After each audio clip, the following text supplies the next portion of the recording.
shit. I wasn't even on YouTube. I hadn't even turned on the camera. I was just talking away, but it's okay. Um, she said it did jump and go silent for a sec. Sophie said, yeah, yeah. For some reason, it disconnected itself and reconnected itself. Why, I don't know. But I'm glad we're here now, and we're together. So when I push in the sound effects and stuff before, you were hearing everything. Nelly, you were hearing everything when we were doing when I was doing the sound effects and stuff before. Yeah, I can hear you. Okay, could you hear the sound effects and stuff? Yes. Thank you. Now you sound like she's sleeping. Like No, I'm here. you sound like you don't want to be in the room. Yeah, no. You having a bad you having a bad day, hon? No, I'm not having a bad day. Oh, okay. I'm having a great day. Okay. All right. So like you like laying lounge out in an easy chair with a drink next to you and puffing on some Indo and chilling. She did. Sophie said yes. She heard the sound effects. Great. Okay. So listen. Let's get at it. Let's get at it. Let me go back there. There you go. Do my switch between. So I learned something like when I switch between my notes, if I stay off the YouTube screen, I mean the YouTube, the TT screen long enough, I see it behind starting to go a little dim, like they thinking I'm not on the screen. They're about to complain or do something or send one of their notices. So here we are. So we covered, and I'll just go over the titles, not necessarily all the topics, and this is I just feel so inclined to do so. Um, what do you do when you're in between what you used to be and what you're becoming in that place? I call that place that limbo place, but that place where you're in transition and in between where you are and where you're going is a place that I call the caterpillar's cocoon. You're not the butterfly yet, and nobody sees you yet, and people are waiting and either expecting you to not succeed or expecting you to succeed, but in between that time, you don't know where you are, and that's called a cocoon. That's the place where you are changing into something that you don't even know yet. And so a lot of times it's scary for you yourself, or if not scary, uncomfortable for you because you have to leave behind what you were to become what you're going to be, and who you are in the middle you're not quite sure of. And it's not only challenging, sometimes you catch ridicule for that, sometimes people have you know problem try to define you back to who you were, or they trying to redefine you to who you're supposed to be, which they have no idea because they're not even there yet. And just sometimes the separation between you and them and that and those situations is daunting. I mean, it becomes really lonely sometimes, but I said it also can be, hey Ruth, hey Lindsay, welcome. But it can be, if you're allowed to be, really exhilarating, if you look at it for what it is. Um, every time I get back in the gym and I begin to work out again, I start to it begins to remind me of something really, really weird, right? And that is this. Listen to what I'm saying. Devon said he likes to get up 6 in the morning. He likes to go to the gym, or 2 in the morning. I mean, but watch this. Devon, you can respond to this too. Anybody in the room can if you so desire. Okay, I think Devon fell out. Yeah, I don't see him. All right. Well, I'll ask everybody else. Um, you go to the gym, you work out, you do what you believe is a good workout. You know what I'm talking about? Let me know.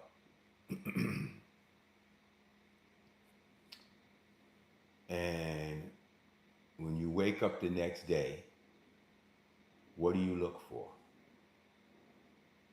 If you have experience, what do you look for the next day?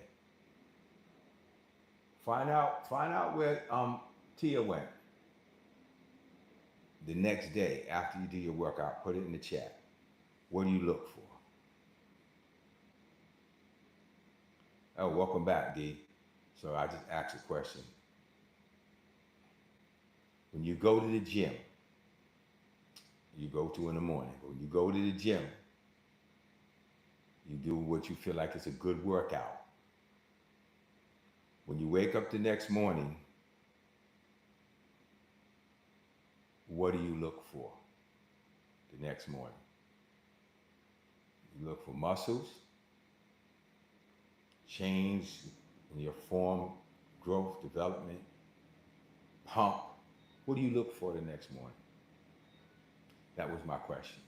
And to see if there's a change. You look to see if there's a change. Okay. One workout. I gotta give you that. So you said one workout, you get in the mirror the next day and you look for a change. Check for improvement, eat breakfast, get up and go to the gym. I said that one day, one good workout, one day you went there. Maybe it's not your first time, but still. Okay. He said, yeah, I meant the day. Your day, any day, you go do a good workout, what you look for the next day. Devon gave me the long, roundabout, but he said it without knowing what he said.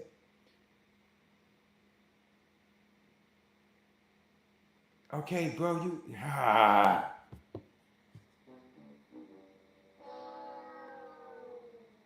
What do you, don't give me the next 2-3 weeks. I asked you a simple question.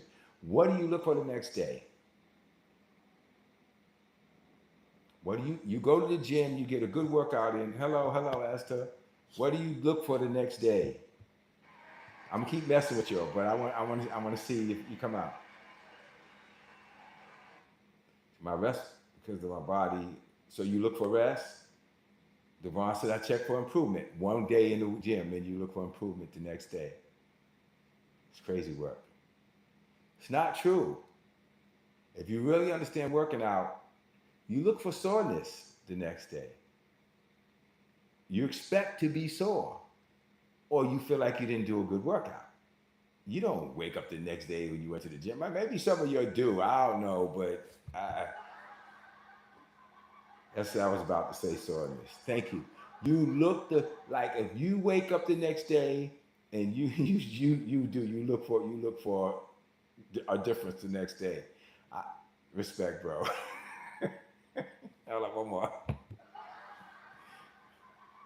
No, you look for soreness because you learned that the process of going from this place, that place, in between that, there's a discomfort, there's a change. You're all seeing it now. You're all saying it. Yes, you work out and you do a good workout. And if you wake up the next day and you don't feel some kind of sore, you feel a little disappointed because you feel like you didn't do your workout right. Oh, dang, I'm not even feeling that today. Like, what's going on? You do expect some soreness. So my point is, I'm not talking about pain. I'm not talking about crippling or debilitating. I'm talking about just, I feel that, and you feel good about it because that means you pushed yourself past what's normal for your body, and you feel the change. What you feel is the muscles being broken down. Then you get the right protein in there. You definitely got to get your protein after your workout, so you build your muscles back up. And every time you do that, they get thicker and thicker and thicker, and then you start to see some change. But here's my point. Between where you are and where you're going, in between there should be that discomfort.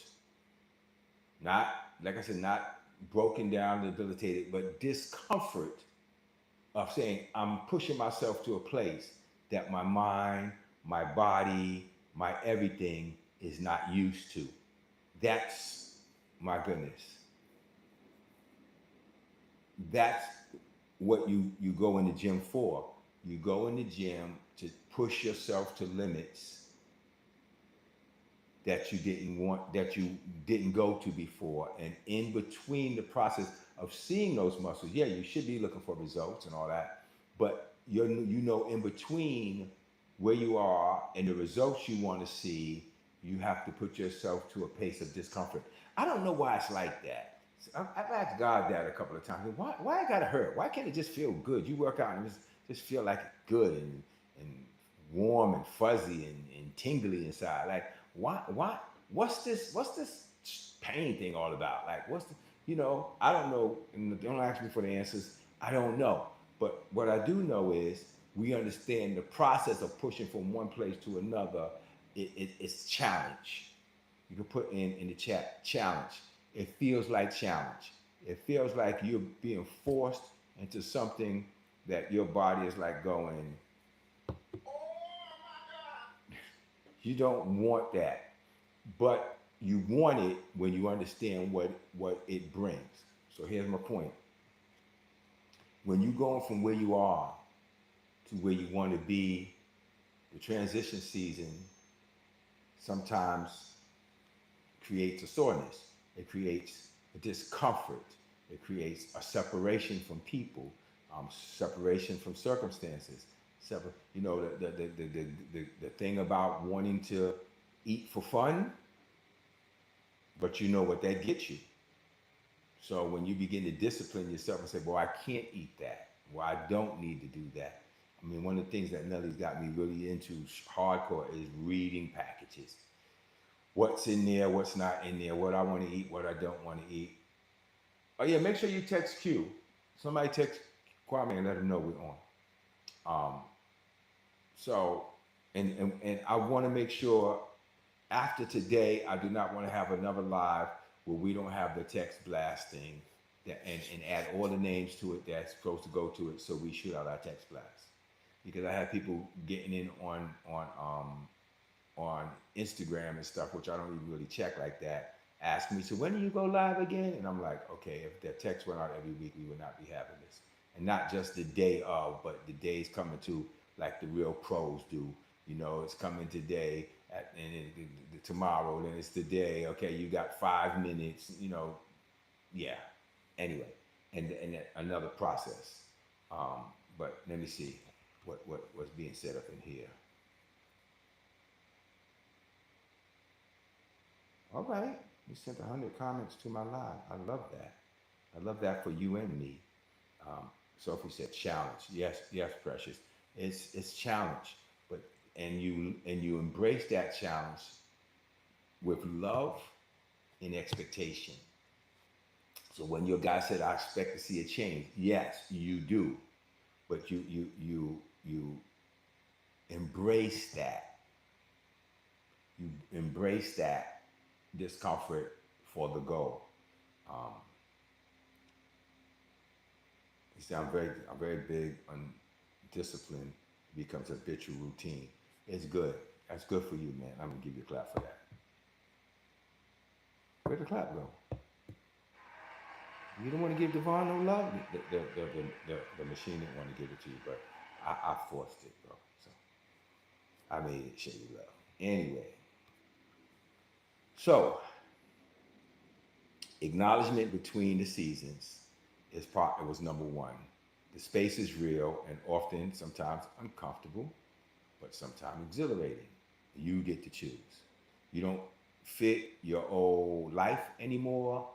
Even when you try to go back to it, it don't feel right. But your new life hasn't fully formed yet. So you don't fit your old life. You're already out there. You can't go back. If you do, you can't go back and be happy. But you're still waiting for the new life to be formed.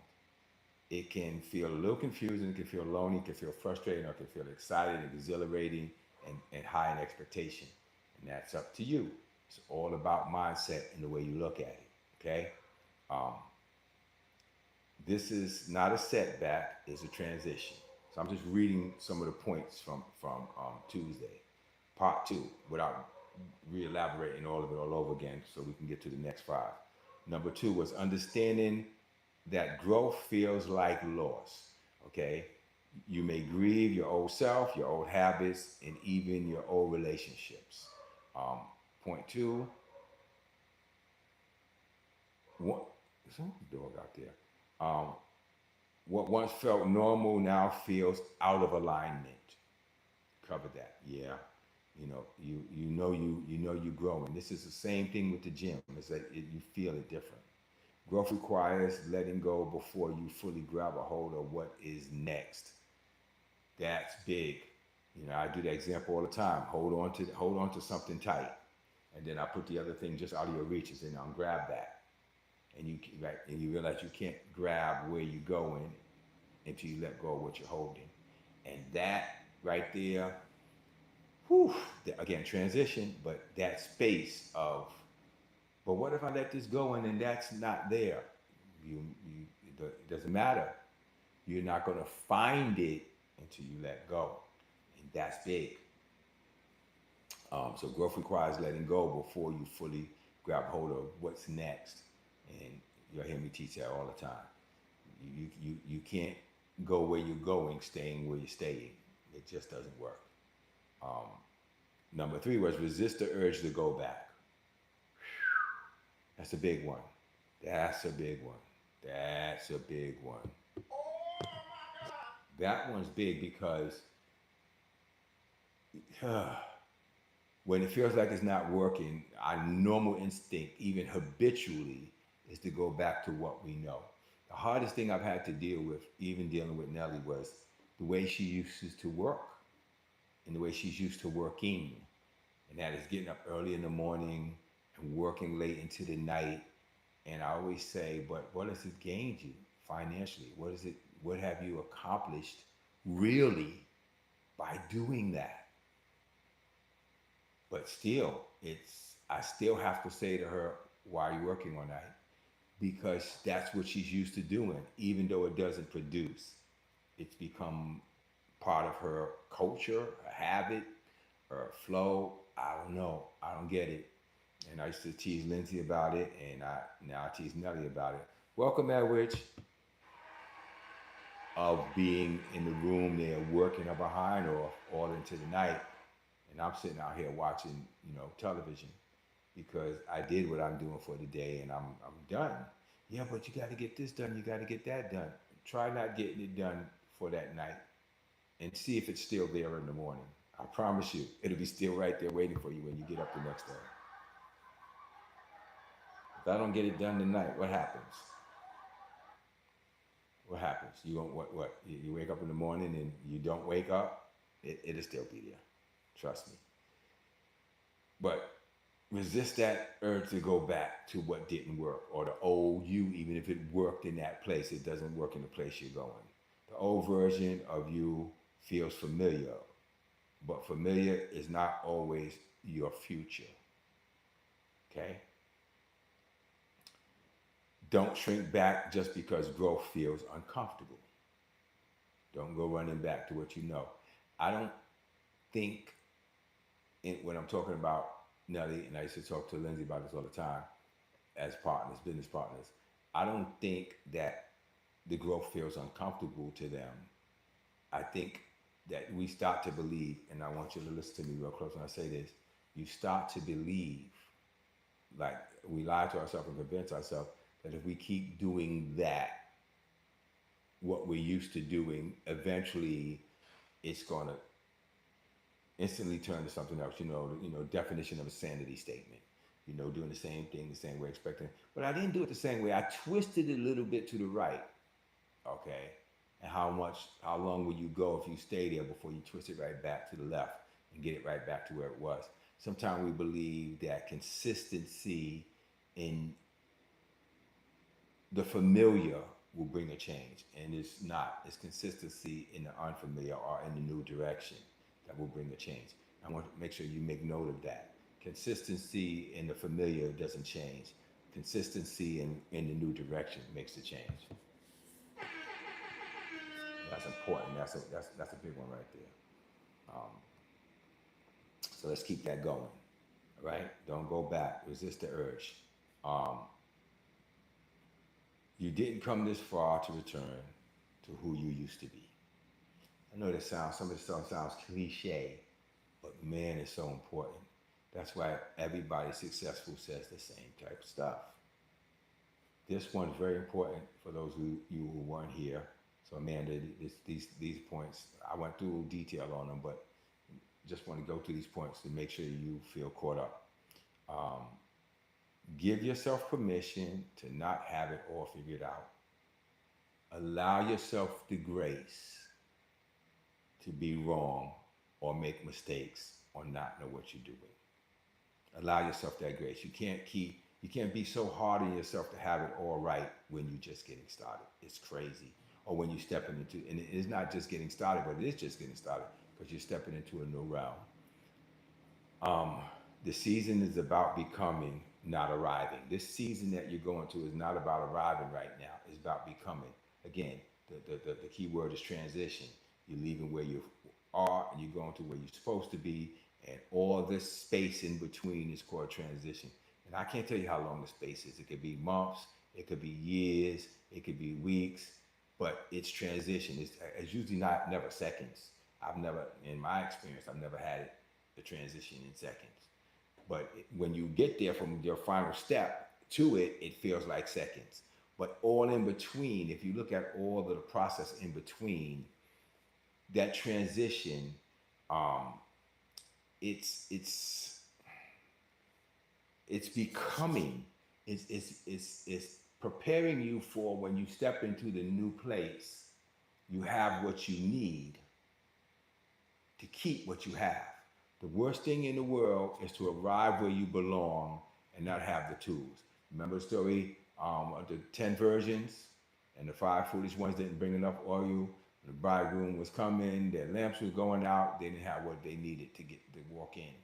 And they needed to go back and they lost.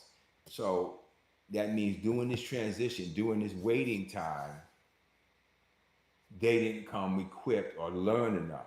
So when I say, which I said earlier, so when I'm going into all these seminars that I find, and every one of these little free seminars, how to promote your book seminar, how to become a millionaire seminar, AI, advantage course, all of these things, all the free ones, I sign up for them.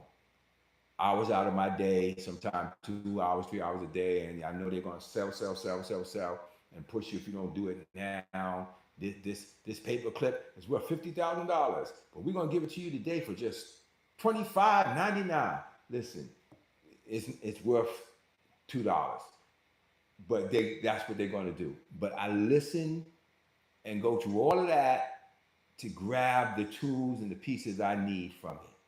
Yeah, it can be a bit excruciating. And I'll sign sometime onto 2 or 3 of those a week. This AI course, this book writing, this book promotion, this. I get on the phone with these people and they try to sell me, and oh my goodness. And they go through their routine, and there's always this moment where you got to do it now because the sale won't be here. Today is the last day. And I'm like, oh, so you're going out of business? No. All right. So the price will be here. No, it won't be here tomorrow. It'll be here the next time you run the seminar. Sometimes I say it, sometimes I don't. If they're pushy, then I'll be a wise guy. But usually, no. It's and so I'm taking all of this because I'm getting information. And sometimes when I'm listening to some of this information, and it's designed, and I want to say this to you, I just want to throw this in just so you guys know. When they're giving you that information, it's designed to make you feel inadequate. When you listen to a lot of these seminars, you haven't joined them yet, but they're trying to get you to join, they pay the big money to join. They're designed to make you feel inadequate. They're designed to make you feel like, oh my God, the world's getting away from me. Oh my God, I'm failing and losing at everything. It's designed to do that. This is just off the lesson, but I wanted to share that with you because they want to create the urgency in you to purchase. They want you to buy, and they want you to buy right now. So they'll do that. I'll put up with all of that. Yeah. And sometimes I do feel that way. But I say, but I'm here to learn something. What am I here to learn? Who am I talking to? Who needs to hear what I just said? I'm going to give myself a hand for that. That was good.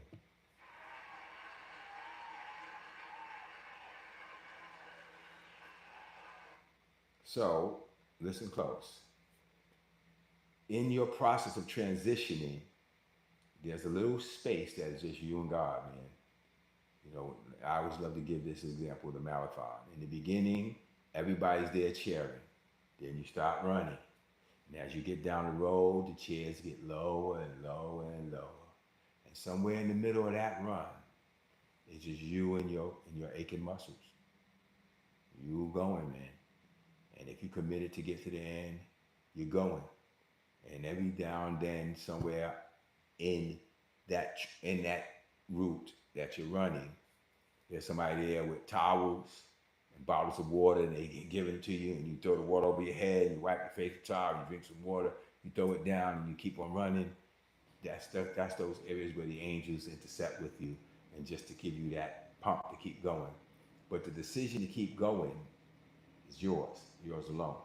So I get on these calls and I learn everything I can learn, and I study it and take all the information I could take in. And you know what I found?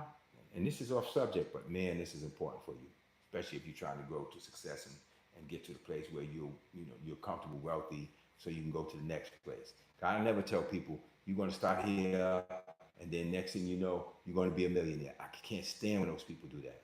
No, but if you're not even a thousandaire, let's get you to the 10,000, 100,000 air, and if you're just 100 air, let's get you to 1,000 air, and let's build, okay? But it's a season, it's a process, and it's a change of mindset, and that's what even my book Mindset Before Millions is about. It's like there's a mindset you have to have before you start expecting to have 6, 7 figures in your bank account.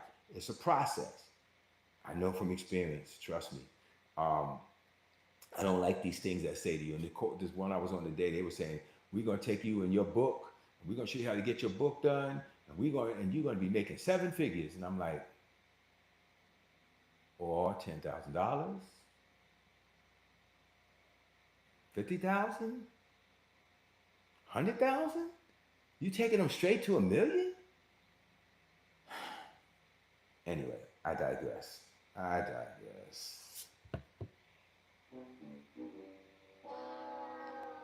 People trying to sell their course, they're going to say what they need to say. Let me see. Did we greet everybody in the room? I saw Esther. I said, yeah, everybody's here. Okay, I want to make sure I showed everybody love. You're all here. I know who you is. If you're liking what you're hearing, put a thumbs up or something in the chat or whatever. Give me something. Let me know that you're receiving something. And thank you for the gifts. I appreciate the gifts.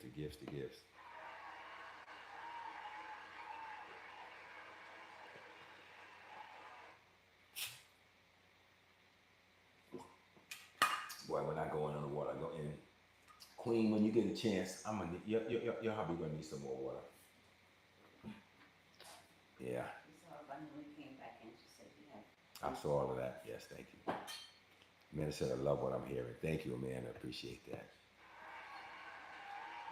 Thank you for the thumbs up, Sophie. Appreciate that. And thank you guys for the taps and the gifts. Appreciate that too. So, transition's big. So, it's about becoming. It's not about arriving right now. It is ultimately about arriving, but right now, it's about becoming, and be comfortable with that. Allow yourself to grace. You won't have all the answers, and that's okay. That's another thing. Being okay with, I don't know, when people say, well, how are you going to get there? What are you going to do? How are you going to make it happen? You're going to, no, I don't know. No, I don't know. Well, how are you going to do that? I don't know. But I'll figure it out. Me and God, yeah, I'll learn. I'll keep going until I figure it. But it's okay to say to people, I don't know. I don't know. Okay?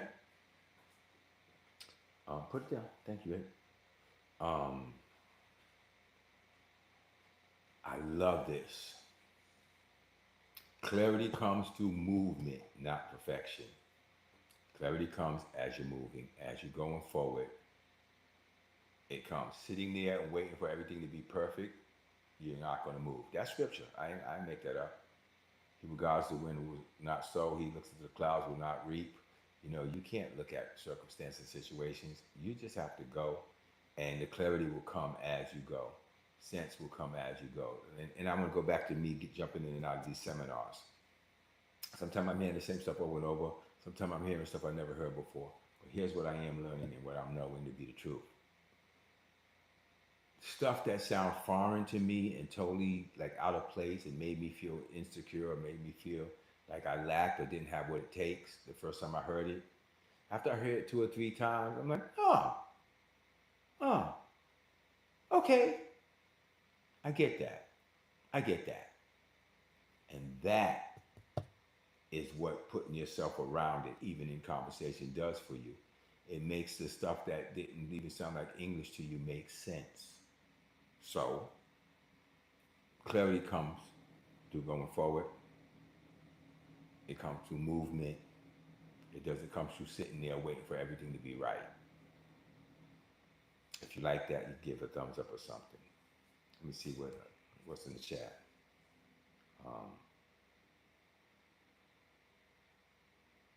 Man said, I say that a lot. I don't know. Listen. Sometimes you don't know, and it's okay to say that. And it's good to say that too, because when you try to come up like you know all the time, then people don't want to help you. So just submit it as what it is. I don't really know. It's nothing wrong with that. All right.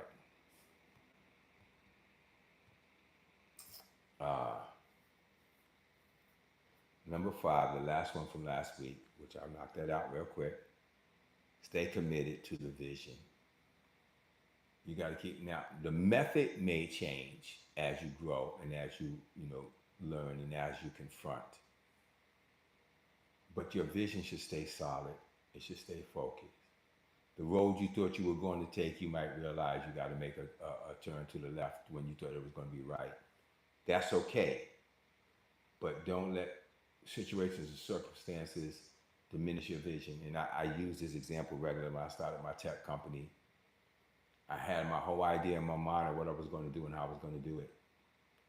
And people kept coming in and giving advice and counseling and then telling me this, and maybe you need to do that. You know, what you could do with this would be good for this. And by the time they finished with it, I no longer knew what my vision was anymore. I was totally lost. I had lost or insight or focus or direction. Literally, they got in and literally gave me so many different ideas. You can use it for insurance. No, why don't you just work with this insurance company? They could use it for that. Oh, this would be good for medical bills. And by the time they finished with me, I had no idea what I was even doing. Don't let people take you off of your vision. Different focuses, different approaches to it. But just even during that time of transition, be careful who you let speak to you. Period. Sometimes you just need to be still and be quiet. But when I say be still, I don't mean be still and don't move. I mean be still in your mind, in your heart, meaning not to let anxiety or frustration have a place. Because that will mess you up. It'll get your head all out of place. Don't let a lot of people tell you stuff. Stay true to what you got. Sometimes you have to separate yourself from all the noise. Back to the butterfly in the cocoon, that transition. Sometimes you just gotta, just get you and your spouse, whoever's in agreement with you, and just lock yourself into like your own space and say, I'm putting blinders on. Let them call me arrogant. Let them call me whatever they want. I have to lock everybody out right now. Sometimes that's important. Even if you see the full picture, even when you can't see the full picture, either way, trust what you felt when you started. If you can see the full picture or you can't see the full picture, trust what you felt when you started. And every now and then get still and get quiet so you can remind yourself. That's why the scripture says, write the vision on a tablet, that you can see it as you run. For the vision is for a appointed time. Though it tarry, though it delays, wait for it, because in the end, it will speak and not lie. Vision has its own voice, and you got to tune your frequency to hear that voice and not to hear other voices. I was blown away when I realized that the vision could speak, that it had its own voice, and you have to be careful of anything getting in the way that contradicts the voice. Okay? When your future requires a version of you that you're still developing. And this is the thing that I get to deal with right now. like really dealing with it. That my future is requiring a version of me that is not developed yet. That future requires. I mean, I feel it. I know I'm going somewhere. I know that everything is in alignment, and I feel it. I feel like I'm right at the door sometimes, but that vision is requiring something of me that I don't yet have, and it's still being developed. And maybe I have it. Let me not say I don't have it, because I have it, but it's still being developed. It's still being matured. So the vision is requiring something of me that is still under development. Let it develop. Work with it. Keep showing up as the person you're becoming, not the person you are. And this is the last point of that of last week, of Tuesday, that I wanted to nail in. And now, yeah, I went over all the points quickly, but keep showing up as the person you're becoming, not the person that you are. Keep developing yourself to be who you're becoming. I'm telling you, this is so awesome. So, like I said, my queen, she was hairdresser. She dressed in black all the time. Most every outfit she had is black. She, liked to wear the. I know she kept saying this. She like wearing. I was calling them the onesies. I know they're not onesies, but what's the real name of it, Queen? Romper? She said yes. Yeah, but I call it a onesie, right? She likes to. She would wear those all the time. I was like, you got to get some different kind of outfits, when I go to, kind of places that I'm going to, and you start coming with me, you can't just wear that, and you got to get some color, some vibrancy, get some brightness in there.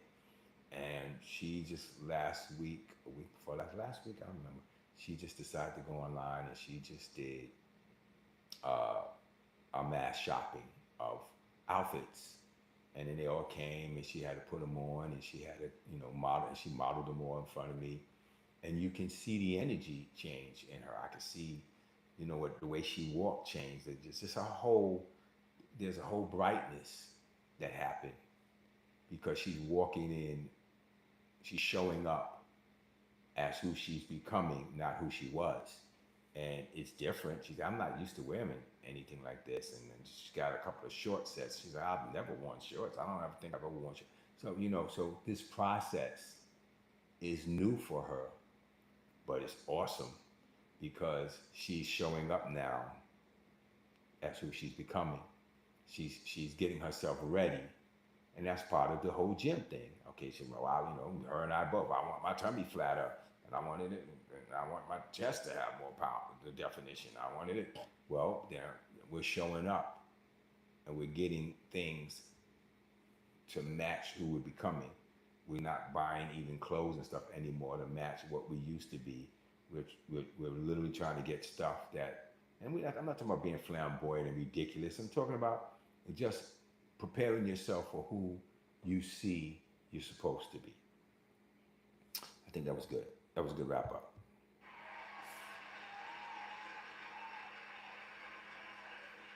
And I spent a lot of time on that, and we're a little over time. But now it's time to jump into the new stuff, and I'll just go through the first couple. And if you want me to keep going, you'll let me know, and I'll keep going. If you'll say, it cut me off. Because the puzzle piece came up and I had the screen up and I didn't see it. The puzzle piece. I didn't see it.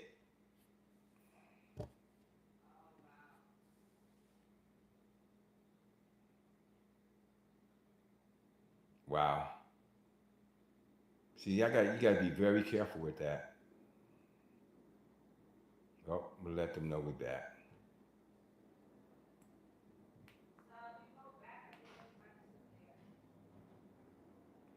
No, they're not still there because they're gone. They gotta come back. Don't give up now. Don't give up. No, don't give up now. Don't give up now. Don't give up right now. Hold on.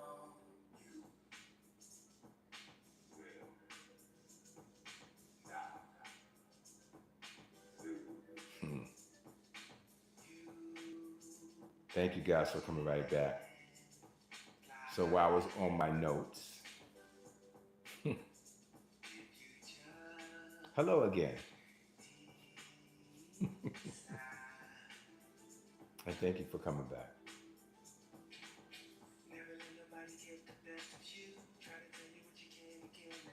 Let Amanda know that we're back. Let the rest of the crew that was on let them know we're back.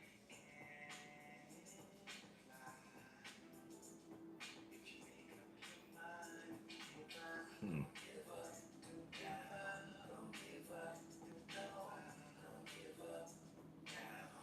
Talk is a pain in the butt. TT, if you're listening, you suck.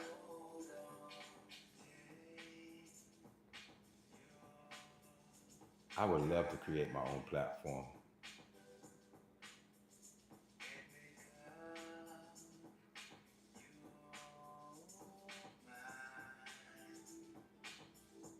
Reach out to Dynamic.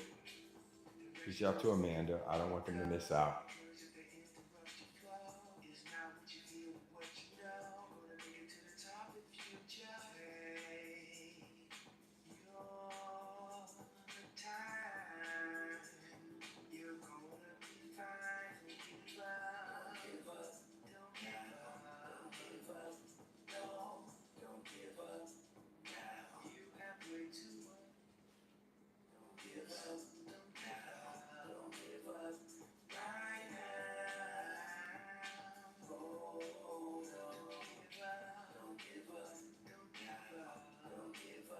Thank you, Edwidge. Thank you, Devon.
Welcome back, fam.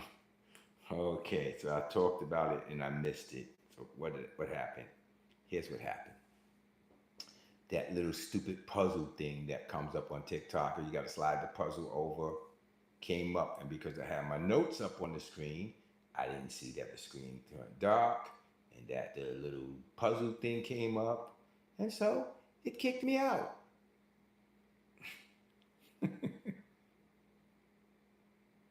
So that's what happened. Yeah, that doggone puzzle. Yeah, you spot on. You know that's stupid. I need to create my own platform. When I get some Trump money, I'm gonna have my own Truth Social. Not exactly Truth Social, but yeah, you get it. But we're back. But it's the timing is perfect, right? Because I did a recap of all of Tuesday, and it was just getting ready to jump on number 6, and boom. Where did it cut us out, Nelly?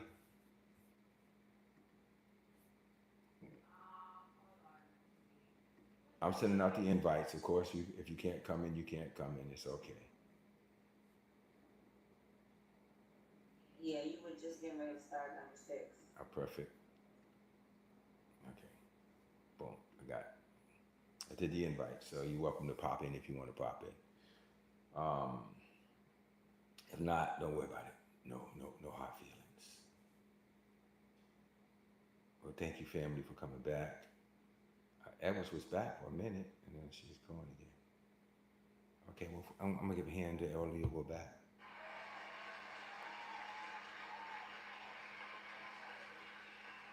he said that damn puzzle. Devonta, that damn puzzle.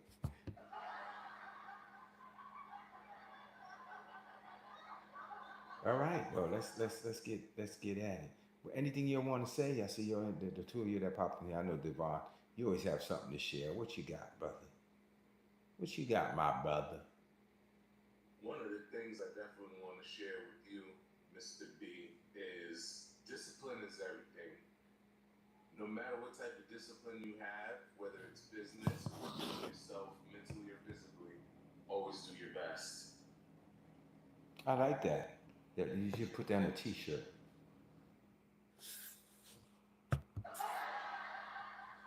And I'm not making fun of you by saying that. I'm just saying that's funny. But yeah, discipline is part of that cycle, D. And I'm gonna tell you what I mean by that. That that transition cycle for a person who doesn't have or doesn't know or wasn't trained to even know what discipline is. Telling them that they need discipline is telling them that they're stupid or that they lack something or they haven't, they're not good enough. Discipline is a training, it's a process to experience that a lot of us just did not come up with. I had no one in my family that was an achiever. No one. So I had no one to look at.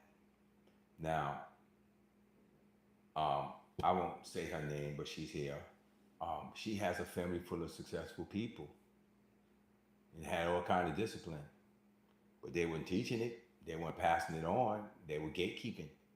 They're keeping it to themselves. They weren't giving you anything to help you get there. So she had to go figure it out for herself. So discipline had to come through, and for a lot of us through trial and error. It's the same cocoon. It's the same transition space of this is who I was, and I just kind of, fly by night, just went with the flow every day.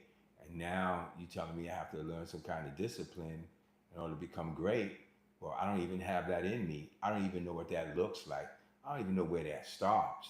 So even though everything you're saying is fact, we got to keep in mind that there are people that they don't have any idea what that even entails. And so we got to now take their hand and say, let me show you what discipline is, and let me show you what discipline looks like. And so I submit that to you as if you're going to make a statement like that, that a statement could come off to a person who doesn't know discipline as chastising. It could come off as a put down, because what's common sense to you is not common to everybody, and that's one of my sayings. Common sense is only common to those who it's common to. And if you were raised in a family that taught discipline, or you were in a situation where discipline was taught to you, when you talk to a person who's never heard that before, they may hear the word, but they don't know what that is. They don't even know what the beginning journey of that is. And I won't stay on it super long, but it's very important that we understand that's a taught process. That's not something that people are born with. That's a training. You understand what I'm saying? That's a training. But we're on number 6. Let me give myself a hand for that. That was good.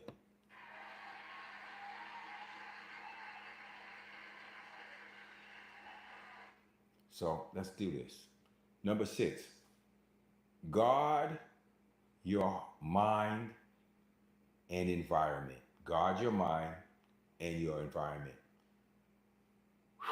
This is some good meat, and I'm gonna try to get through this as much as we can. You came back, so that means you're here for it, and I appreciate you. You came right back, and right when it kicked off, I said, "So guys, if you're tired and you don't want me to wait the next week, let me know." And then it kicked us off, and you came right back, which says you're here for it. If you're here for it, just put it in the chat. I'm here for it. Just put it in there. Put it in there in the chat. And thank you again for the hearts and the fun, and tap the screen. And I'm gonna tell you why. Because now this is considered a new live. So all the taps and likes and stuff, they're gone. They're with the other live. We're on a new live now. So we'll just keep it going. Ah, thank you. I see you guys are here for it. Come on now. Nah, let's deserve that. Good stuff. Let's get with it then. Let's get at it. Guard your mind, guard your environment. Not everyone will understand this new version of you. And this, take a deep breath on that one. Not everyone will understand the new version of you. Um, my baby girl Ruth said, best friend just all of a sudden just flip, no argument, no fight, no nothing. Just, I don't want to be a friend anymore. Not everyone will understand this new version of you. And we spend too much time trying to make people understand who we're becoming when it's not in their vocabulary to be that. Or they're not willing to walk that way. This same person may wind up later married and with kids and then say, I'm gonna pick up the phone now. Why? Because now I can see where you are and who you are, and that requires me now to be something different. Or maybe not. Maybe their season has run out. But a lot of people, especially the people that you're familiar with right now and all the people in your circle right now, will not understand this new version of you. That's why they're on with you on this level. And the hardest and most painful thing about that, she said, season ran out. That's right. That's right. And it's hard to understand that everybody on the level you're on doesn't fit on the level you're going to. And I've given you the definition of the pyramid. And then on the bottom, every time you go up, it gets a little smaller and more people. And it sounds simple enough, but it has emotional and spiritual ramification. It's not that you better than them, or is that you are better than them, but you're definitely different. That's the point. You're different. So you just shifted into a realm where they don't fit there with you and they don't understand it. What are you becoming? Who do you think you are? How dare you, da da da da da da da. And they don't understand. And to people, and I say this, hopefully this is helpful. Sometimes they feel abandoned by your transition. Even though I have sympathy for them, you have to abandon them. You can't go where you're going holding on to where you are. So if they're comfortable where they are and you begin to transition out, they don't understand you. I would pray that we're not, and that it's taken a while for me to not be upset or bitter with them because they were not willing to go where I wanted to go.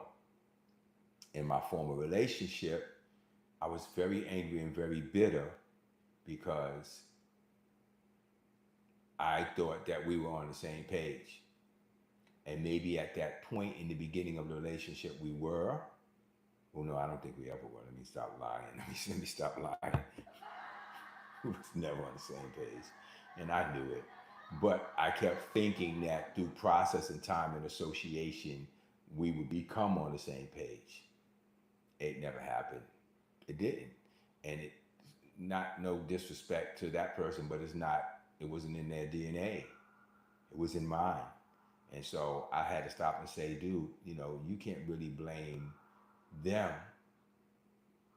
for not being what you are. Let me see. Let me see some of these comments here. I see some comments jumping up in here. Thank you for the 200 minutes. Come on, D. Season ran out. We'll put season ran out.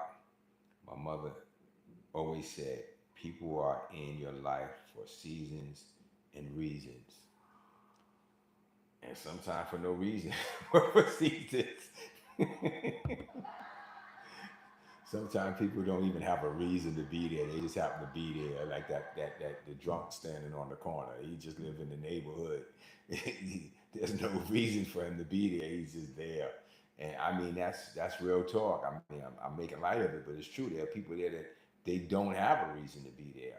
They're just there. And if we try to make them part of our permanent surroundings or existence, it could mess us up. So yeah, anyway, my point is not everyone will understand this version of you. Once you change and become, you think you can go back, you can't. Well, once I get changed and I go back to where I came from, everybody will receive me and love me.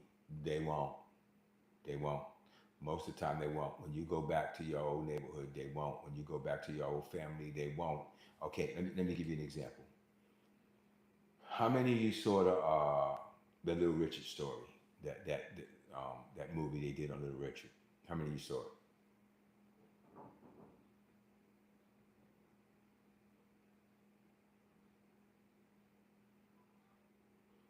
Dynamic explain abundantly. Explain definitely a reason ill of me. I don't understand. I don't understand that. Clarify that a little bit. I know you're saying something there, but I don't get it. Um, Little Richard, the movie about Little Richard. They did a movie about Little Richard. Anyway, here's the thing. There's one scene in the movie where when he gets rich, he buys his mother. He moves his mother into this mansion with him. And he originally got it for her. He got her this big, beautiful house. Oh my God. And he moved her to this mansion. And if you remember the movie Ruth, he came in the house, he's calling, he's looking for his mother. He goes up and he finds his mother in the smallest room in the house with a clothesline tied across the room. This is in a mansion. A clothesline tied across the room, a wash tub on the floor, and a hot plate in the room where she was cooking and making her food. And he said, why are you have this whole big house, this big, beautiful gourmet kitchen downstairs. What are you doing? She said, it's too much. It's too much. So even in the mansion, she went and found the smallest room in the house, literally ran a clothesline across the room in the mansion, had a wash tub on the floor and a hot plate. Because you changing doesn't change them. You becoming doesn't affect them. Dennis Rodman's story, same thing. Got his mother a new car and all that. He came in, where's the Mercedes I got you? I traded it in. I went and got a Datsun or a Toyota, what it was. It's too much. I don't like the way the people looked at me when I came to church. People frowned at me when I pulled up in that car, and I just didn't want all of that. So I sold that car, and she went and got something else. Too much. Well, for her, driving that car meant staying in that environment and going back to her environment and people frowning at her car. I want to stay in this environment and I want to be accepted in this environment, so I can't show up in this car. You don't want to hear what I'm talking about. You're hearing me. You're hearing me clearly, right? Yeah, at which shock, right? People can't come with you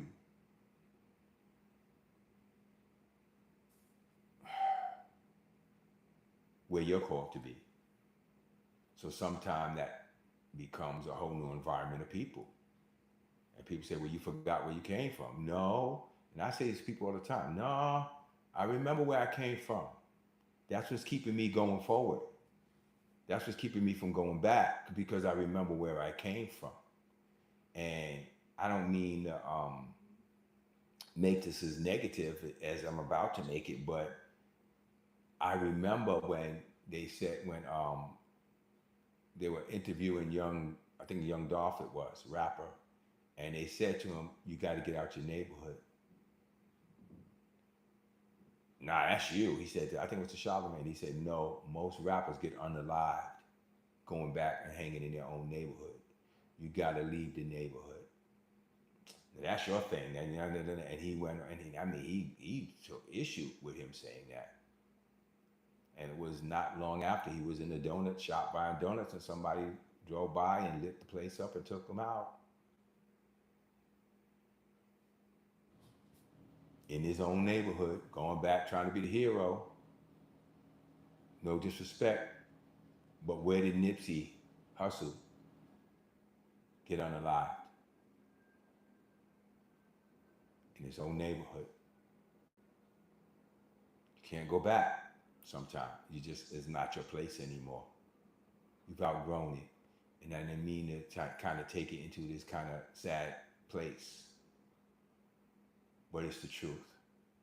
My family has done some of the worst things to me. My own brother. And only because I've become successful to a place that he can now despise me. That's it. There's no other reason. That's it. That's it. That's it. My ex tried to do things to me to bring me down for no other reason than I outgrew her. And I have to be careful about what I say because I know our baby's on here. But I'm just going to keep it real. When you start to move to where you're supposed to be, you can't go back. There is no back. They either have to rise up to where you're called to be, or that season is up, and you got to move on without them. And it is what it is. Okay. Ruth said that's true. That's what happened to a rapper that that was out here in Far Rockaway. Yep, unalive. Him here. Yeah, right. It's sad. You can't. And what happened is when he came back. When he came back to where listen, you can't go back when you're being called forward. And you can't come and bring the hood with you. They're not coming with you. They're not gonna. And they'll blame you. It's all your fault. It's you. It's your fault. You came alive, you came back around the neighborhood trying to show off in front of us and trying to da. It's so funny. People talking about, well, all you care about is money, but then they trying to get money from you and mad because you won't give them the money. Because all you care about is money. Well, what are you caring about right now? And why are you caring about my money? No, I'm telling you, I wouldn't want to bring the hood with me because they would feel like you owe them. They always do. But that's not the problem. Edwards, the problem is sometimes we feel like we owe them. That's the problem. And so that's why we try to go back and get them. You know, I said this before in a conversation before, survivor's guilt. You feel like because you made it, somehow you owe them your success, your accomplishment, your success, your accomplishment, and your calling. You feel like you owe it to them. It happens to pastors. It happens to all kind of people that are successful that feel like this now is my opportunity to go save the hood. Yeah, but the hood is where they are because that's where they want to be. And you feel like you need to go back to them, and they go, yeah, well, you're not one of us anymore. You don't fit here anymore. We don't like you here anymore. Why don't they like you? Somebody put in the chat, why you think they don't like you when you get to that level? And don't just put jealousy. Don't just give me common answer. Why don't they like you? Why, when you come successful, the same people that was rooting for you to be successful, once you become successful, all of a sudden begin to show you like they despise you, like they got something against you? What happened? What changed? What changed? What changed in you? What changed in them? What happened? Why? Talk to me. Get in here. If you want to get in the room, you can get in the room too. But ooh.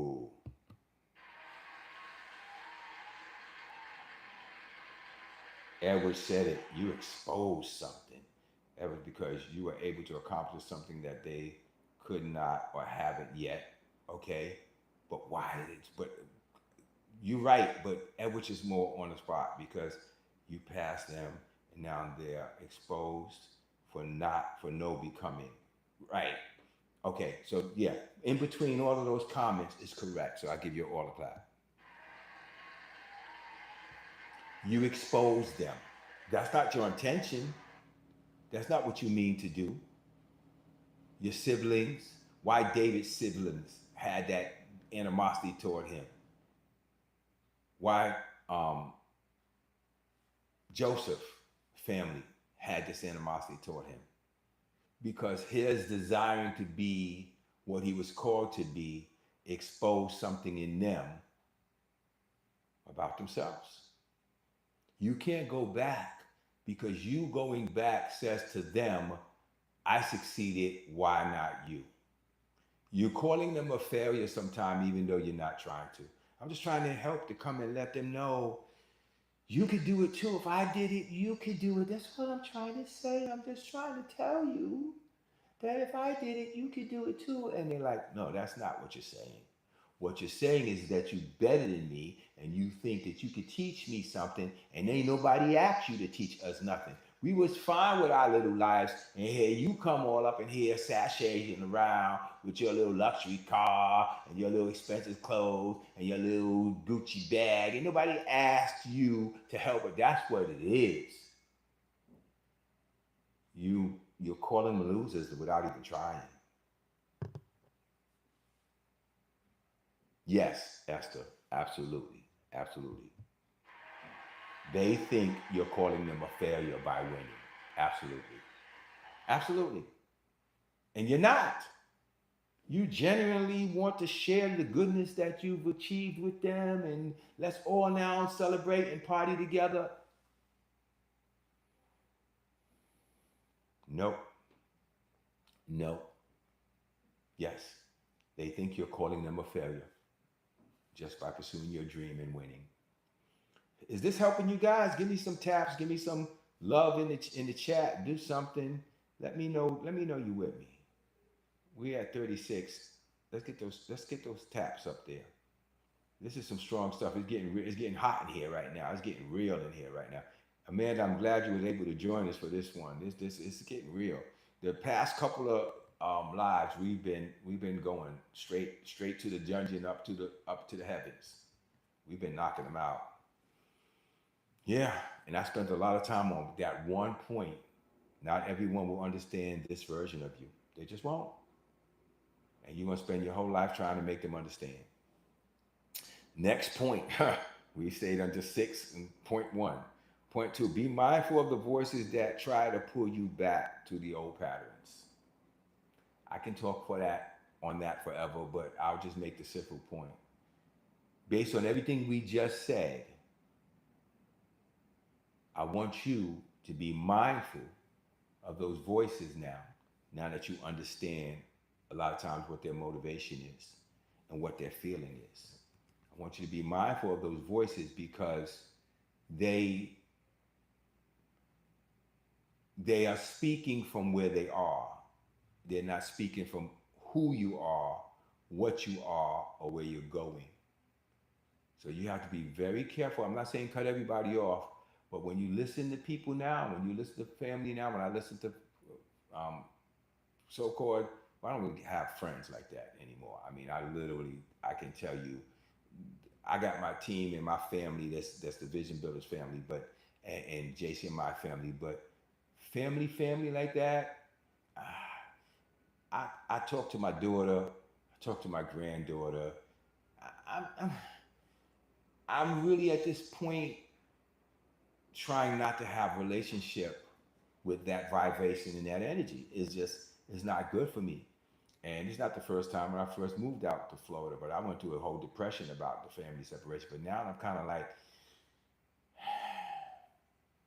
JC came in the house. okay, JC's in the house. What's up, JC? We having a real conversation right now, brother JC. I don't see him in here. Oh, there he is. Hey, what's up, brother? So when you become who you're supposed to be, they don't fit you, you don't fit them, and the way they talk is not the language you speak anymore.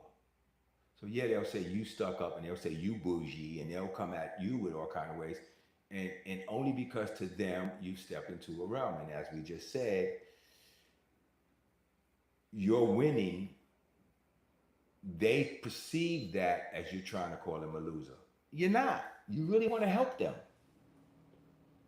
but they can't receive it other than an insult. So they'll begin to try to speak to you in a way to try to bring you back to the thing you were that did not make them uncomfortable. The person you were that didn't challenge them to be better. They like that person better.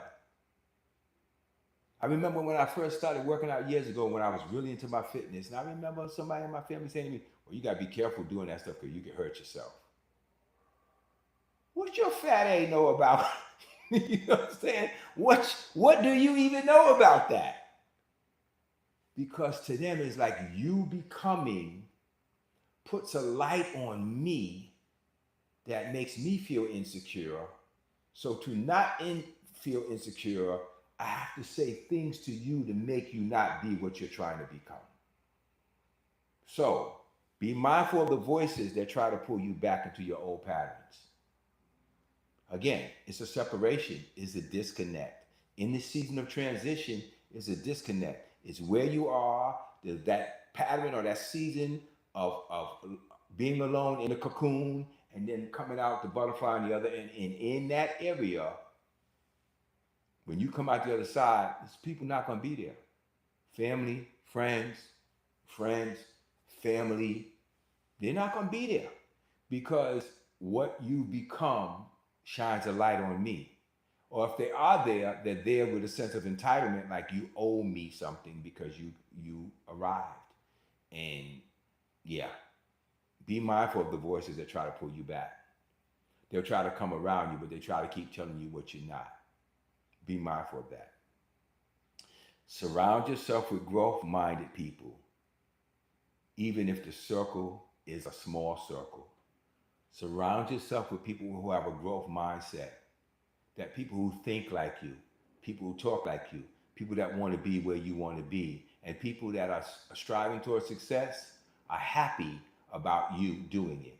I've never gone to a gym where guys are fit and they mad if I want to be fit. They're always like, yo, yeah, come on, you want to work? Let's go, let's do it. Come on, oh, you looking good, bro. Why? Because they're already off in their destiny. It's the one sitting home that's not doing nothing and 50 pounds overweight, they got a problem with you going to the gym all the time. But the ones who's there already, they're excited to embrace you and bring you in. So, and sometimes that's a small circle. But embrace the small circle, leave the crowd behind. Embrace the small circle of people that are going where you're going, leave the crowd behind. You have to. There's no way around it. There's no way you go to the top carrying everybody with you. You just can't. You just can't. It's not going to happen. Surround yourself with growth-minded, success-minded, change-minded, elevation-minded people. Even if you can only just find 2 or 3 people to hang around. I love my Vision Builders family. I love my wife because she wants to go somewhere. And my problem with her is she didn't know how to get there. Her method was antiquated, but her drive to do it, fire. I was like, we'll get the method right. But your drive and your fire to do it, that's all I'm about. So she's forfeited family as a result of her growth, and so have I.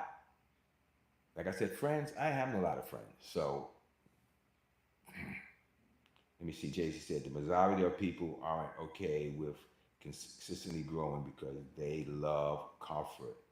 Bro, got to give you the horn for that. They love it. And anything that makes you have to be something bigger and better than what you are bothers people. Let's keep it moving here. Point number 7. Focus on daily alignment, not perfection. Just align daily. We know what the goal is, and the goal is big, and it's screaming at us. And sometimes the goal make us feel insecure or unaccomplished. But align yourself, daily focus, daily alignment. It's not about being perfect. It's about growing. I love Corey saying, "I'll take growth even if it's at the snail's pace." Growth is still growth. Please honor and respect yourself. Give yourself grace to grow. Not be perfect, but to grow. That's why I tell you a little bit every day makes a big difference. You don't have to do it all today. You don't have to accomplish everything tonight. But a little bit every day makes a big difference. By the way, if you feel led, invite some people. Get some people in here. Got some good stuff happening right now. Man, oh man, oh man. Um, Becoming happens in small, consistent decisions. You know, I asked a question earlier. Now, JC in the room, JC is a trainer. He works at the gym. I gave a lot of gym analogies, but I'm going to go back to that. I asked him a little earlier, JC, when you go to the gym and you work out, what do you look for the next day? And a few people said change, growth. And I was like, no, you don't. You look to be sore. You look, if you're not sore, you feel like you didn't do a good workout. I didn't do what was necessary. I didn't push myself to the limit to make my body uncomfortable. And it's the same thing with financial and spiritual and mental growth. You got to push yourself to the place that your comfort levels are challenged and hurt and creak a little bit, because this is busting out. I know I'm not a caterpillar, but I know when they got to bust out that cocoon now with their wings and stuff, and they're now a butterfly. That I've seen video. That's a process. They fight their way out. The chicken fighting its way out the egg, and just a little crack here, a little, and just keep chipping and chipping and chipping until they get out the egg. And I know that. And you notice the mother hen never helps, because they're building strength fighting their way out that egg. The butterfly is building strength fighting its way out of that cocoon.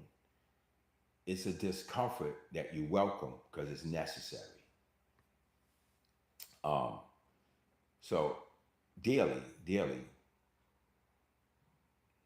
Now here's the thing I want to ask. Do you ask yourself every day? And if you don't, let's get in the process of it. Is what I'm doing right now aligning with what I'm becoming? Is what I'm doing right now aligning with what I'm becoming? And I'm gonna open up the room now, just in case people want to jump in. I've sent the invite out. If you don't come in, don't worry about it. I won't take it personal. But I'm gonna send the invite out to everybody who can jump in and give you a chance to share if you want to share. I know who my regulars are who jump in and who don't, but I'll send the invite out anyway.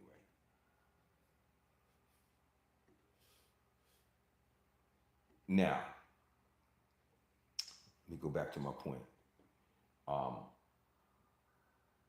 Ask yourself daily, does this align with what I'm becoming? Is being in this relationship aligning with what I'm becoming? Is having this job aligning with what I'm becoming? And I'm not saying dump it and run in them, but I'm saying I want you to start to question that so you can start making the change. So you can start saying, let me make the necessary adjustment then. If this is not aligning with what I'm becoming, then what steps do I need to take to get in alignment, to get on the right frequency? Is this aligning with who I am and what I'm becoming? Because that's huge. For me, I kept thinking I can bring things into alignment with me. And it took me a lot of years. You know, here I am, a senior citizen now, and I understand you can't do it. It'll never happen. Well, if I stick with them longer, no, you will not change somebody who does not want to change. Period. It's not going to happen. It's not going to happen. So I ask that question all the time. Does it align? Who does it align with? Does it align? Does it make sense? Um, Give me something in the chat if this is helping you. Okay, bro. Well, he said, first I'm taking the shower. Okay. We didn't need that much information, bro. But you can let us know that you, but we appreciate the fact you can't come in, my brother. Thank you. Thank you. Um, she said, it's lining up. Yeah, it's making sense. Okay. Bring it home. Let me know, let me guys, you guys let me know if it's becoming too much. I don't want anybody to miss anything. We can pick it back up next Tuesday, but I just want to make sure I get you all the information I can get you. So ask yourself every day is not everything I'm doing, but am I doing something every day? I want to get to the place where I'm looking at everything I'm doing and saying, does this align? But for now, just majority of your day, 10% of your day, 20% of your day, 50% of your day, are you doing something every day that aligns with what you're becoming? And the reason I keep bringing these points up because I'm trying to get you to keep your mind on what you're becoming, not where you are. I'm trying to get you to say, okay, I may not have arrived there yet, but I'm looking at it every day. And I'm looking at it with force. I'm looking at it seriously. Like I'm really making sure I keep my mind on where I'm going over where I am. Especially if you're not happy where you are, then you got to find the sunshine in what you're expecting. You got to really give yourself that boost every day with, I might not be there yet, but man, I'm moving toward it every day. And that, just a little bit even, that will change you. Your environment will change you. The people around you, if that means being by yourself for a season, just to get yourself in alignment, just a little something every day, okay? I don't want this to turn into drudgery. I want this to be like something that anybody could do. Progress is built in the unseen moments. Everything you try to become is the stuff that people don't see until you arrive. And sometimes you don't even see it. Sometimes it's unseen even for you. Like I said, when I got on this chat today, he said, you gotta be real. I hear you, bro. Every day when I'm working toward my what's the word I'm looking to say? I don't want to say accomplishment. That's not the word. Progress, my progression. I have to pinpoint what it is that I'm trying to do right now and how it applies to where I'm going. Everything you do is not the answer. And people who always look for the answer in everything they do usually find themselves very discouraged. I'm gonna tell you what I mean by that. I deal with partners, I deal with people all the time. And they talk to me about what they're going through. And I say, well, you gotta deal with this in your mindset and you gotta change this in your mindset. I got it. Okay, yeah, I got it. Yes, okay, yes, I got it. And I go, no, you don't. But you heard me. No, I heard you. I got it. Those people always come back to me on their face crying again. Every single time. I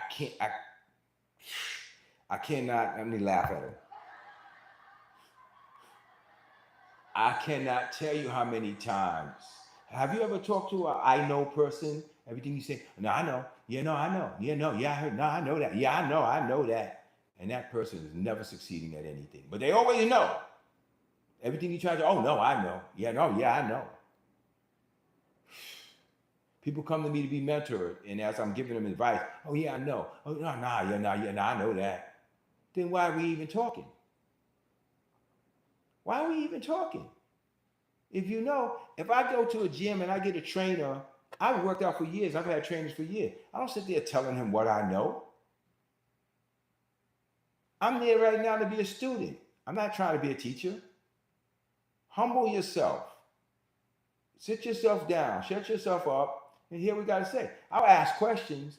Wow, that's different. I did that. What's the purpose of that? When I went to the gym past couple of weeks, yes, be teachable, Amanda. Yes, need to clap for that. When I went to the gym past couple of weeks, like I go in, I say I'm gonna do shoulders, and I'll do my sets. Now I always walk over to a couple of brothers that I know in the gym that I see there all the time, and I say, okay, I did the flies, I did the front lifts, I did the rear delts. What else do you suggest I do? And they'll say, like I may have done already 4 sets, but I just want to make sure I covered all the bases. Okay, take them up, bring them up around like this, bring them back down, bring them up like this, and every one of those is 1 set. Ooh.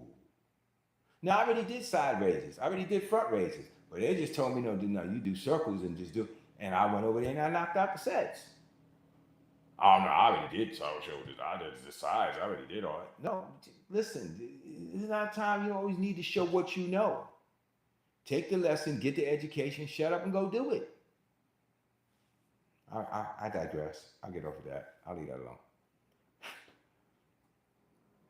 8, trust the process even when it's quiet. Just because it looks like it's not happening doesn't mean nothing is happening.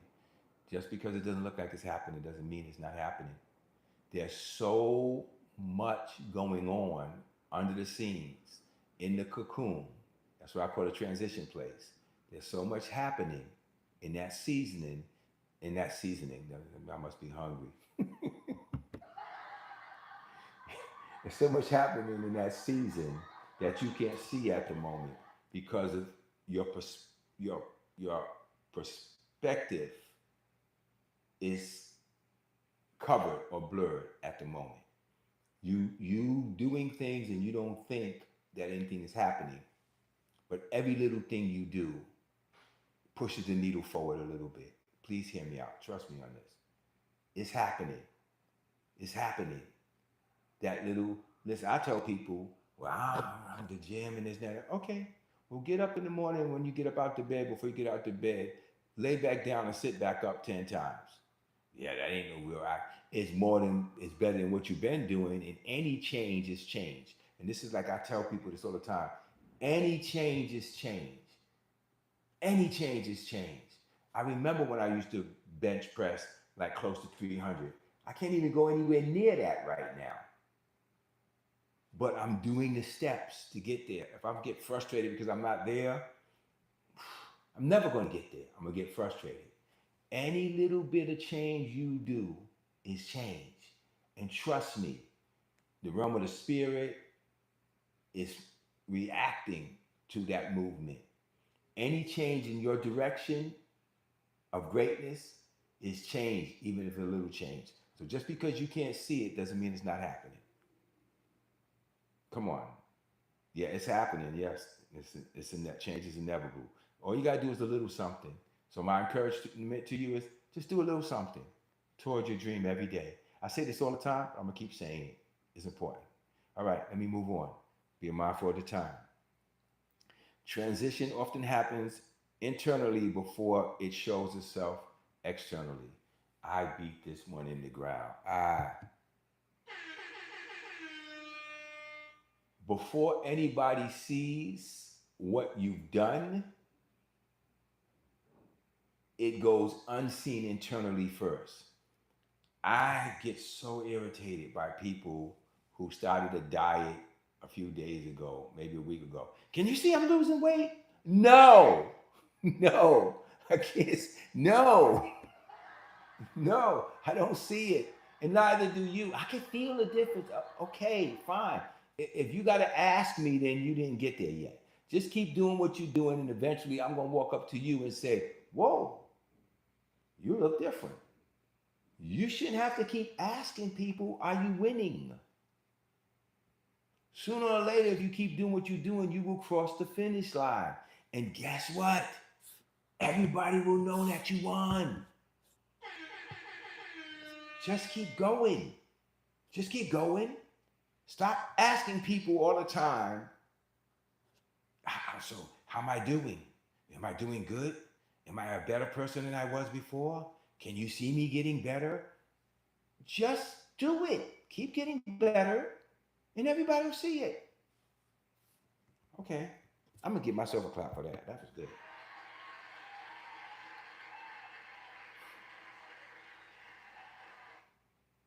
So your transformation happens internally before it shows itself externally. Do what you need to do to keep changing on the inside. Don't keep asking for approval. Don't do it so other people can clap for you. Do it because it makes you better. And as you doing it, and you begin to love doing it for you. So let me give you another example of that. So social media. When I started making videos, I got for JCMI even. We were doing video for years. I got 10 views. If I got 25 views per video, that was a lot. And it was discouraging to me. I mean, I was like, I didn't want to do these stupid things, man. It's just a waste of my time. And that went on for decades, for at least over 15 years, just 10, 25 views. Then I started doing vision builders. And I prayed because God said to me, don't do it if you don't love it. And I've heard people say it online. If you're doing it for views, just give up. You got to do it because it's something you love doing. Eventually it will catch on. I approach this like that. I prayed about it. I approach it. I love getting on this lives now. I love doing it. I love talking to you. I love encouraging you. I love hearing your success stories. I love hearing them. So when my first video went to, not my first video, but when I finally got a video that went to 300,000 views, I went, whoa. And then people started following me. And I realized something. Listen to this, even though this doesn't seem like this is part of the conversation, it is. Don't look for friends and family to follow. Why you ain't following me? Why you ain't logging in? Why you ain't listen, don't. That's not your audience. That's not your audience. Your audience, the people that follow me now, the 3,000 close people that follow me here on TikTok, I don't know these people. Most of them I've never seen them in my life. Some of them in foreign countries, I've never seen them. My YouTube has been going up since I've been in social media. I mean, in School of Hard Knocks. YouTube is jumping up. Videos going to over 10,000 views. I'm seeing it. And I'm like, because these are my people. And these are the people I do it for. They're waiting for me. So I had to learn to love what I did. I love this. And I do it because I love it, not because I'm trying to get people to like me or to approve or like my some videos still get like 35. Well, I haven't even got 35 views in a long time. Let me not tell that lie. My videos now average around 1,000 views. But my point is, it was a process. But I stopped doing it and looking to see if I got a bunch of likes. I just stopped doing that. Stop doing what you're doing, looking for people to compliment you. It's a waste of time. Last point of number 8, don't rush what is being built within you.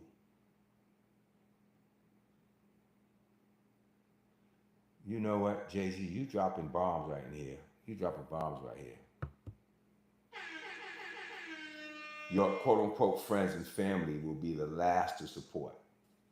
It's true. It's true. We covered all of that earlier, but it's the truth. These people are not usually the ones that see you. It's the people that are called for you. It's the people that put out here and we're waiting to hear your voice. Those are the people that are your people, not the friends and family. Don't worry about them. Don't rush what's being built within you.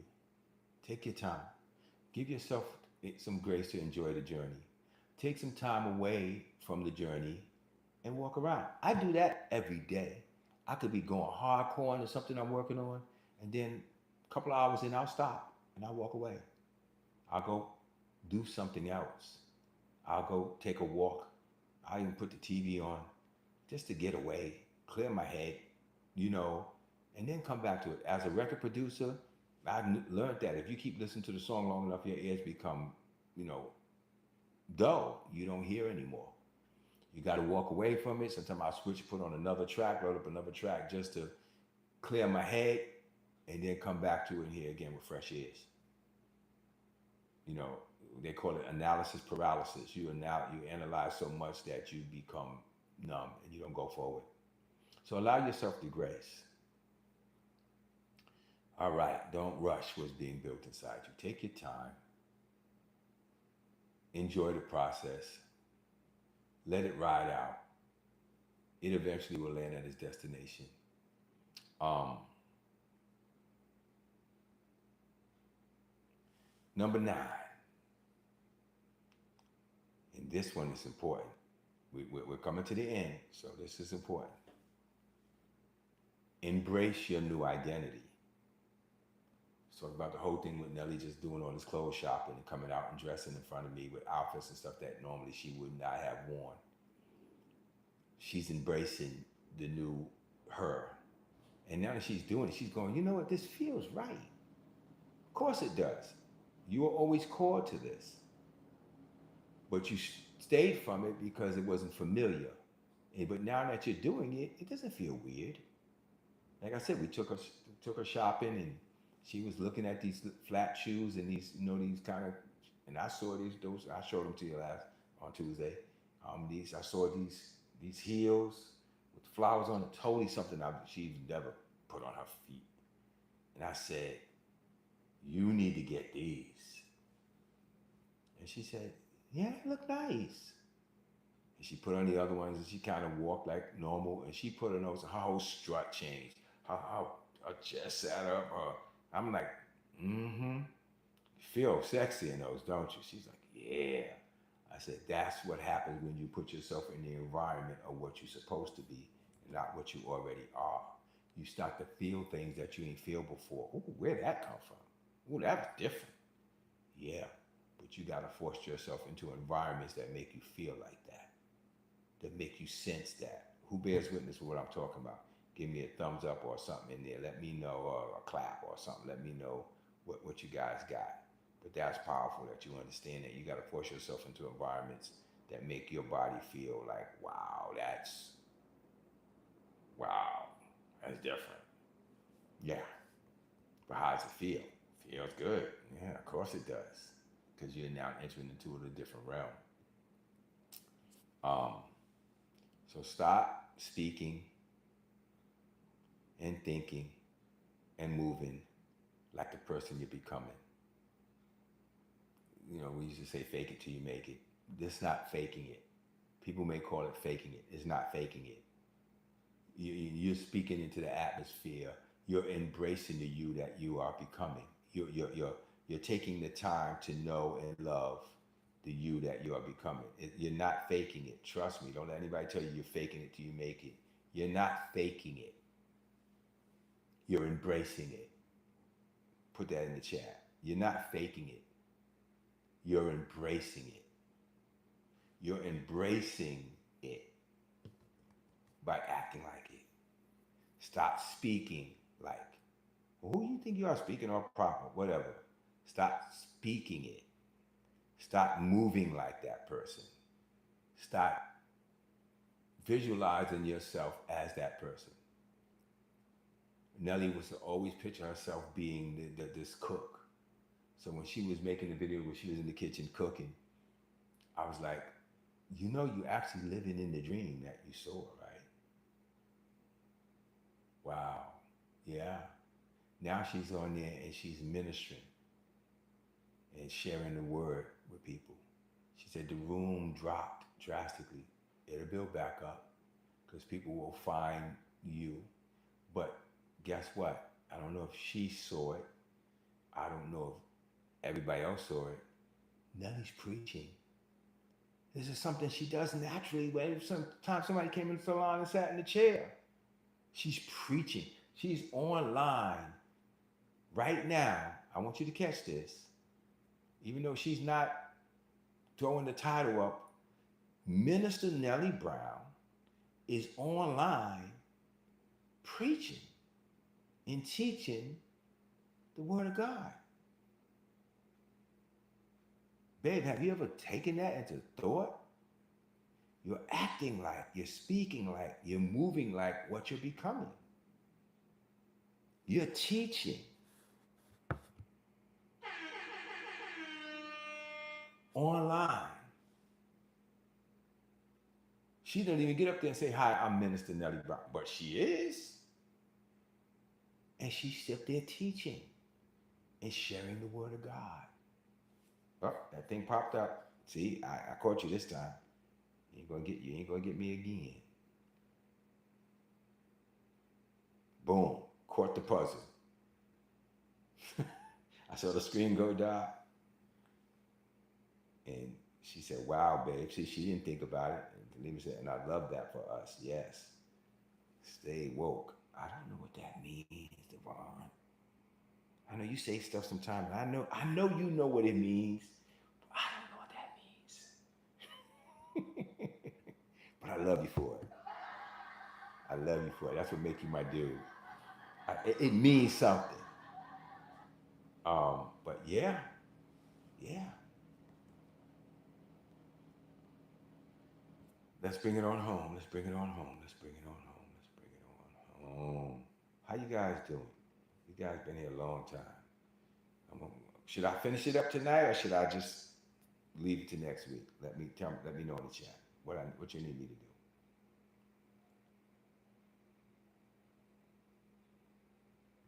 Tell me what you want me to do. It's been a long session. It's been like 2.5 hours. We put it all together. You want me to pick this up?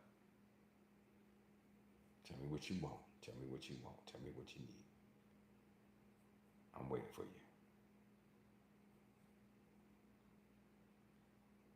And I know I have to wait a little bit when I ask a question because it's a delay.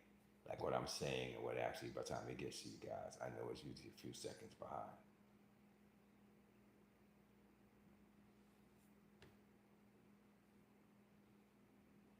Are you asking me to keep going or pick it up next week?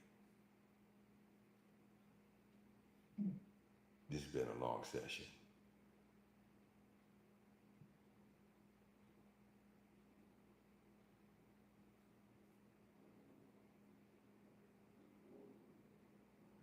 She said, yes, finish Tuesday so they can digest. Pick it up next week. Okay, good. Thank you for your honesty. I love you guys.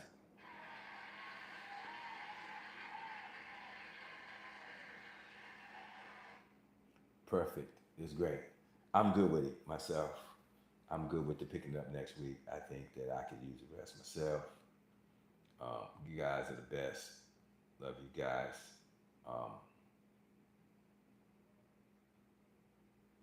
Theme song time.